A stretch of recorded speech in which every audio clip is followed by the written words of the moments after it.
Hey everyone, Scott here. Today, I invited the director of ensembles at Illinois Wesleyan University, who happens to be my fiance, to discuss her current situation and the shameless corruption and lack of integrity of the university.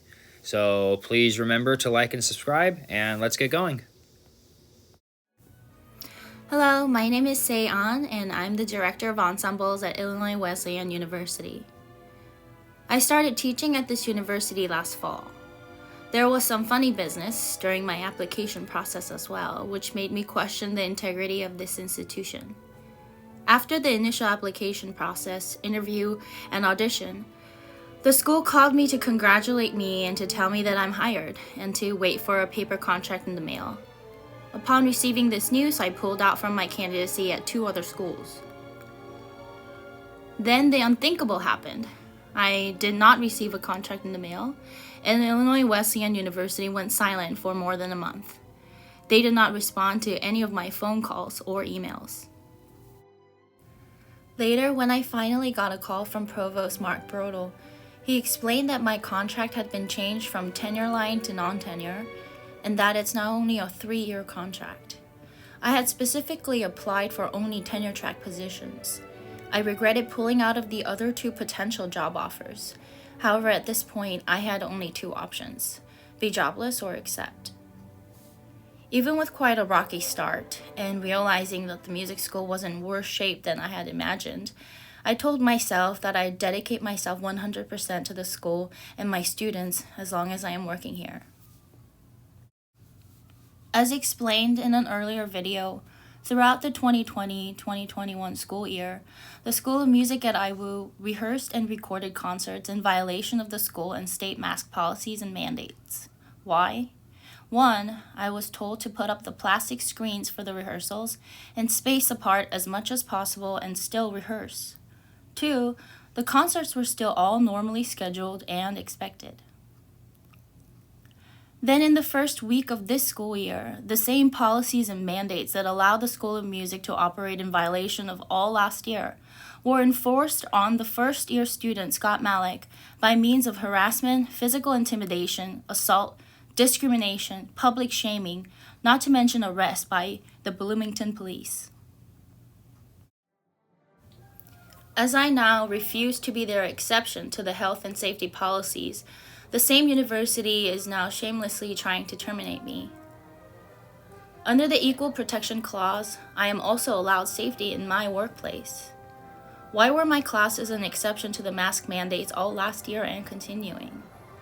Why, when the director of the School of Music, Franklin LeRae, claims we're giving every convener or owner of a course the opportunity to do what is best in his or her mind, am I not being allowed?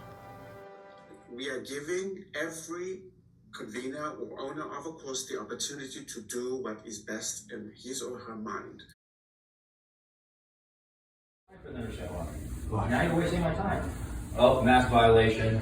You got that? I did. Mask violation. Great. But I need to read here. I know, right? Don't we all? The school's only argument is pedagogical reasons. Scott has a reason to breathe freely too, as do I. I had difficulty all last year rehearsing under a mask. I had severe asthma as a child and still don't have the same kind of lung capacity as normal healthy folks. In addition, conducting is a very physical activity that requires heavy breathing. I didn't complain all last year because I was expected to do this by all of the School of Music faculty. I also felt pressure to do well and be accepted in my first year at the new job. The school claims that the 2 mitigation measures in the music classes, the plastic shields and bell covers, are why they are exceptions to the mask policy.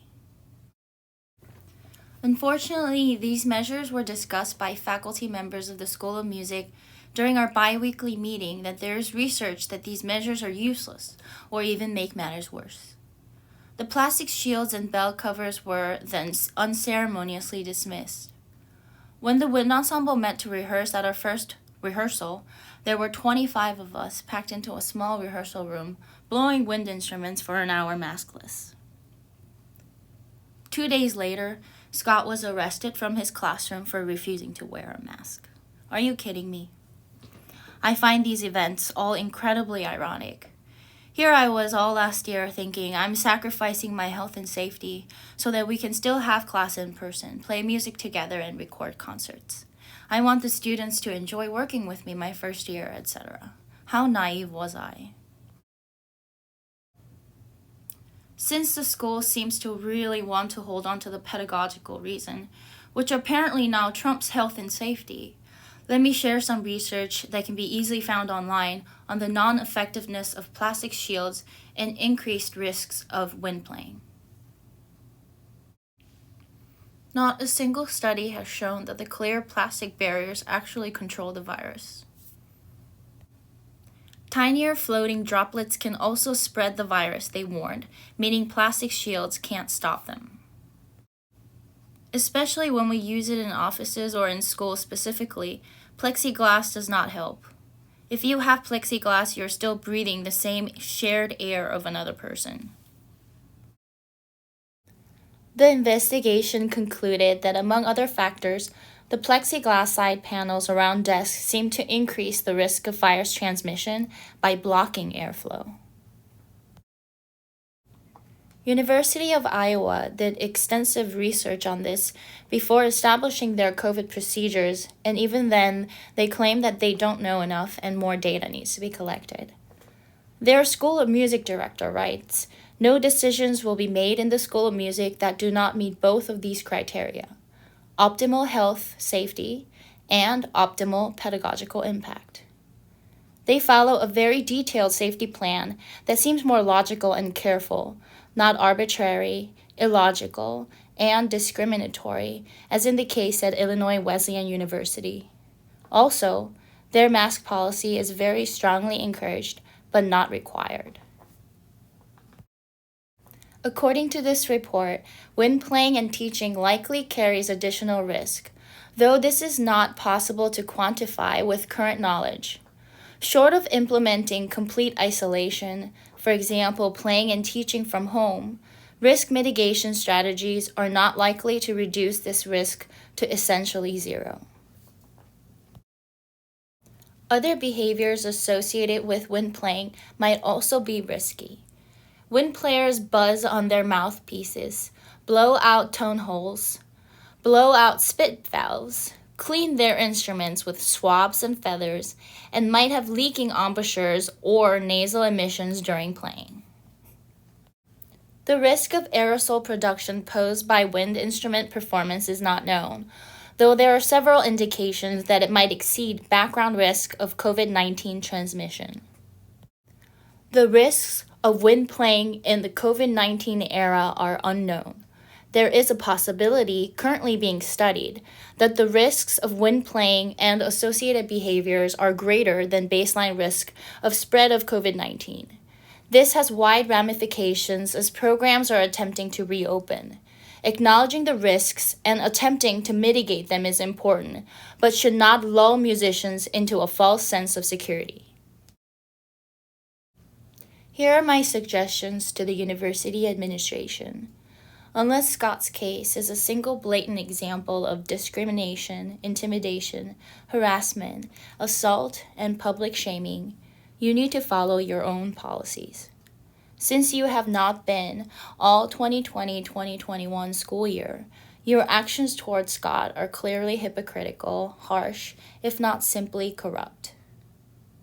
Unless you remedy Scott's criminal trespass charge and his status at the university and address the inconsistencies in your policies, I have every right to equal protection under the university's safety policies and the statewide mask mandate. Thank you everyone for watching the video. Let us know what you think in the comments. Fear not, for I am with you. Be not dismayed, for I am your God. I will strengthen you, I will help you, I will uphold you with my righteous right hand. God bless.